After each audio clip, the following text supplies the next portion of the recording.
गतकाली आपण माने देखिथिबे हठात उपरे ओडिशारे नुआ मुख्यमंत्री एवं समस्ते जो चेहरा को अपेक्षा करथिले जड़े साधारण अत्यंत उच्च कोटीर व्यक्तित्वर अधिकारी मोहन चरण माझी को मिलिला ओडिशार सर्वोच्च दायित्व मुख्यमंत्री पदवी।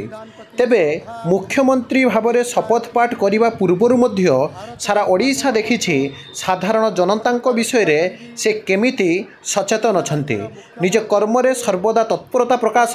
जहाँकि काली शपथ ग्रहणर अल्प केते समय पर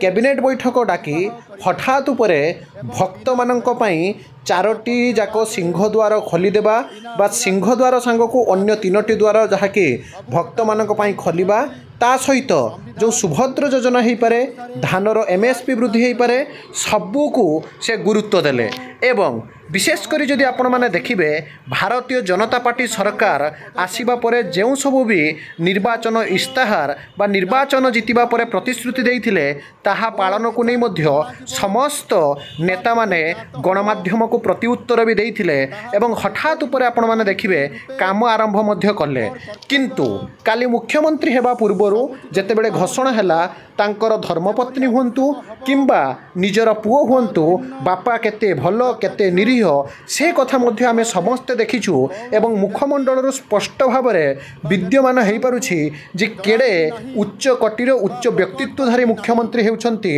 मोहन चरण माझी। किंतु थिबे जे मान्यवर वर्तमान मुख्यमंत्री को पूर्वर आईआईसी केमिति अपव्यवहार करथिले पूर्वर तांकर गाड़ी उपर को केमिति बममाड़ होइथिला एबे जदि देखिबे हठात उपरे गोटे न्यूज आसीछि जो 5T आ मो सरकार बंद बा तार होर्डिंग को हटाइबा पई आई.एंड.पी.आर डिपार्टमेंट तरफ वर्तमान समय जो नोटिस दिया जाइछि the news item with regard to मो सरकार एंड 5T पोस्टेड जहाँकि आपणकर repeatedly on the social media account Mohan Majhi BJP is not based upon fact अर्थात एठी मोहन माझी ना रे जो फैक्ट अकाउंट खोला जाइछि ताहा संपूर्ण भाव में फेक अटे। किंतु प्रकृत में एभली जड़े असाधारण व्यक्तित्व विरुद्ध में जहाँकि फेक आईडी खोलिबा केते जोर जुक्ति विशेषकर जदि देखिए राज्यर नुआ मुख्यमंत्री मोहन चरण माझी ना रे फेक आईडी खोला होइछे। श्री माझी मुख्यमंत्री हेबार 24 घंटा नपुरुनु तांको नारे सामाजिक गणमाध्यम एक्स रे एक फेक आईडी बा अकाउंट खोला जाई तांको बदनाम करने को उद्यम करा जाइछे। एई फेक अकाउंट रे फेक न्यूज मध्य पोस्ट हेउछि बोली वर्तमान समय रे सामना को आसीछे। एहा सहित जदि आपण माने देखिबे एभली कार्य जहाँकर अछि तांको भाबरे तांको विरुद्ध रे दृढ़ कार्यानुष्ठान नेबा उचित अटे। विशेषकर आपण माने देखंतु विभिन्न न्यूज पोस्ट हेउछि जहाँकि अनेक गुड़िए डिजिटल और टेलीविजन में मध्य प्रकाश पाउछि। ए घटना संपर्क में सरकार जानिबा परे